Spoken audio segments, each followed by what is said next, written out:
Hello बच्चों, मैं जितेंद्र कुमार शर्मा और मेरे साथ आप पढ़ रहे हैं कक्षा 2 की हमारी गणित की पाठ्य पुस्तक आओ गणित सीखे। बच्चों, हमने मन गणित का अभ्यास करना शुरू कर लिया था, जहां हमने भाग संख्या 1 और भाग संख्या 2 में मन गणित पर आधारित कई सारे प्रश्नों को हल किया था।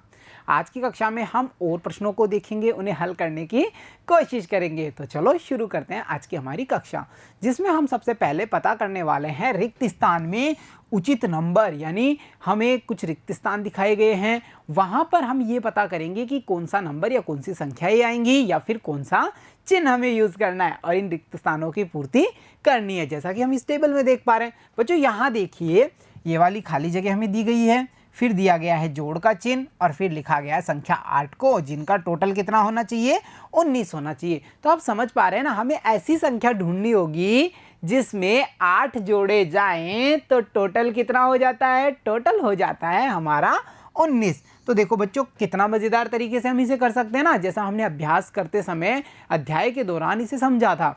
हम क्या करेंगे, ये वाली संख्या उठाएंगे, ये कितनी है, ये है 8। 8 से आगे दौड़ लगाते जाएंगे और कब तक दौड़ लगाएंगे, जब तक हमारे 19 नहीं आ जाते। तो चलो एक एक काउंटिंग बोलेंगे, एक एक लाइन ड्रॉ करते जाएंगे 8 से आगे। तो चलो चलते हैं 8 से आगे। देखिए 9, 10, 11, 12, 13, 14, 15, 16, 17, 18, 19 आ गए ना हमारे 19। अब हम क्या करेंगे, इन लाइंस को काउंट कर लेंगे कि ये कितनी लाइंस है, यानी कितने स्टेप हुए। 1, 2, 3, 4, 5, 6, 7, 8, 9, 10, 11। तो हमने यहाँ क्या लिखा, 11। अब देखो बच्चों सवाल को, 11 में अगर जोड़े जाएं 8, टोटल कितना हो जाता है, टोटल हो जाता है हमारा 19। चलो ये वाला काम हमने कर लिया। अब चलते हैं आगे, देखते हैं अब हमें क्या करना है। अब बच्चों दूसरी वाली रो हम देखते हैं, यहाँ हमारे पास आ गए 11, जिसमें जोड़ना है कोई संख्या, टोटल कितना होना चाहिए, 19 होना चाहिए। ये तो बड़ा मज़ेदार है। 11 में जब हमने 8 जोड़े थे कितना हुआ था, 19 हुआ था। अब 11 में हम कितना जोड़ें कि 19 हो, अब फिर से 8 जोड़ देंगे। तो हम यहाँ बड़े मन गणित की सहायता से देख करके ही पता लगा पा रहे हैं ना, 11 में 8 जोड़े, पीछे हुए टोटल 19। ये वाला काम बच्चों हमने कर लिया। चलो अब देखते हैं, इस वाली रो में हमें कुछ नहीं करना, इस वाली रो में देखते हैं बच्चों ये संख्या कितनी है, 8 है, जिसमें से घटाना है किसी संख्या को कि हमारा उत्तर कितना आना चाहिए, उत्तर आना चाहिए 7। तो बच्चों 8 में से मैं कितना कम करूं कि मेरे पास 7 बच जाएं, 8 में से मैं कितना कम करूं। तो देखो बच्चों इसका तरीका, 8 लाइन ड्रॉ करेंगे, 1, 2, 3, 4, 5, 6, 7, 8। मुझे कितने चाहिए, मुझे चाहिए 7। मैं 7 को प्रोटेक्ट कर लेता हूँ। 1, 2, 3, 4, 5, 6, 7। भाई ये 7 तो मुझे चाहिए, ये तो हमें चाहिए ना आंसर में। यहाँ पे देखो 7 चाहिए ना हमें, कितना नहीं चाहिए, ये 1 नहीं चाहिए। तो हम यहाँ लिखेंगे 1, यानी 8 में से अगर मैं 1 को कम कर देता हूँ तो मेरे पास उत्तर कितना आता है, मेरे पास आते हैं 7। चलो अब बढ़ते हैं अगले कॉलम पे। बच्चों यहाँ पर संख्या कितनी है, 19। ठीक है, 19 संख्या है ना।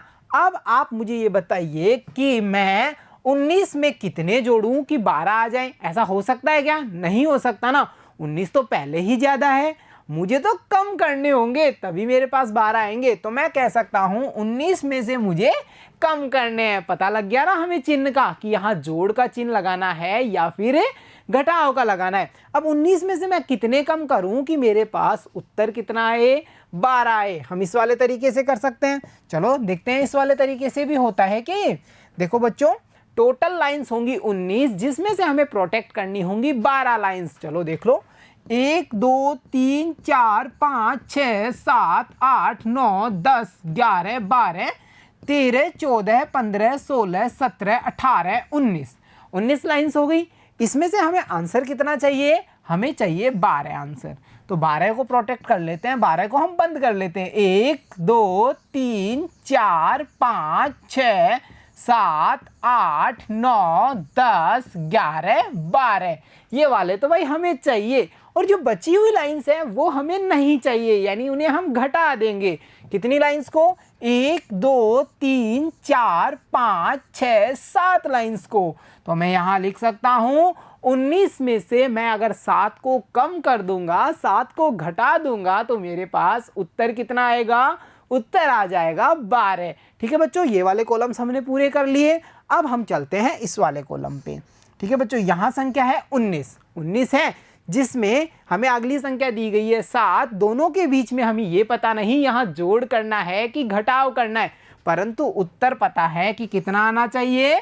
12 आना चाहिए। तो क्या आप बता सकते हैं 19 में मैं 7 जोड़ूं या 19 में से 7 को कम करूं कि मेरे पास 12 आए? देखो बच्चों, संख्या छोटी है ना, 12 है। अगर मैं 19 में 7 जोड़ता हूं, 7 कदम और आगे चलता हूं, तो ये संख्या और बड़ी हो जाएगी। अगर मैं 19 में से 7 कदम कम करता हूं, 7 कदम पीछे आता हूं, तो ये संख्या 12 आ जाएगी। इसलिए मैं कह सकता हूं मनगणित की सहायता से कि यहाँ तो भाई लगेगा घटाव का चिन्ह। 19 में से कम करने होंगे 7 और मेरे उत्तर कितने आ जाएंगे? 12 आ जाएंगे। इस प्रकार इस प्रश्न को हमने हल किया बच्चों, मनगणित की सहायता से विचार करते हुए और संख्याओं को समझते हुए। तो चलो अब बढ़ते हैं हमारे अगले प्रश्न पे, जो बड़ा ही मजेदार प्रश्न है। देखते हैं ये कौन सा प्रश्न है बच्चों। ये प्रश्न है, दोनों चित्रों को देखिए और अंतर ढूंढिए। बच्चों, एक जैसे दो चित्र हमें दिखाई दे रहे हैं, दिख रहे हैं ना सभी को? हमें क्या करना है? इन्हें ध्यान से देखना है। चलो बच्चों, देखते हैं इन चित्रों में हम अंतर ढूंढ पा रहे हैं या फिर नहीं ढूंढ पा रहे हैं। सबसे पहले हम इन चित्रों को थोड़ा सा बड़ा करके देखते हैं ताकि हमें अच्छे से दिखाई दे। दिख रहा है ना सभी को? ध्यान से अब हम इन चित्रों को देखेंगे और पता करेंगे कि इनमें कौन कौन से अंतर हैं। देखो बच्चों, सबसे पहले हम ऊपर से शुरू करते हैं। इस वाले में हम देख पा रहे हैं यहाँ गुलाब के फूल हैं इसकी टोपी पे, दिख रहे हैं ना सभी को? परंतु यहाँ पर नहीं है, तो ये हुआ पहला अंतर। हो गया ना पहला अंतर? यहाँ पे हम देख पा रहे हैं टोपी पे फूल लगे हुए हैं, जबकि इसकी टोपी पे, इसके हैट पे कोई फूल नहीं है। अब हम देखते हैं आगे। बच्चों, यहाँ पर हम देख पा रहे हैं एक हंसता हुआ फेस, है ना, दिख रहा है ना? और यहाँ पर हम देख रहे हैं एक सैड सा फेस, तो ये हुआ दूसरा अंतर। हो गया 2 अंतर। इसके बाद में चलो आगे देखते हैं। इसके आईज को देखो ध्यान से, क्या ये एक जैसी लग रही है? नहीं, यहाँ पर आईज पे लाइन नहीं है, जबकि यहाँ पर लाइंस हैं, तो ये हुआ इनका तीसरा अंतर। हो गया 3 अंतर। इसके बाद में इसकी नोज में कोई अंतर है दोनों में? बिल्कुल है। यहाँ पे व्हाइट वाला फेस दिख रहा है नोज पे, और यहाँ पे हमें राउंड कैसा दिख रहा है? रेड। तो ये हुआ चौथा अंतर।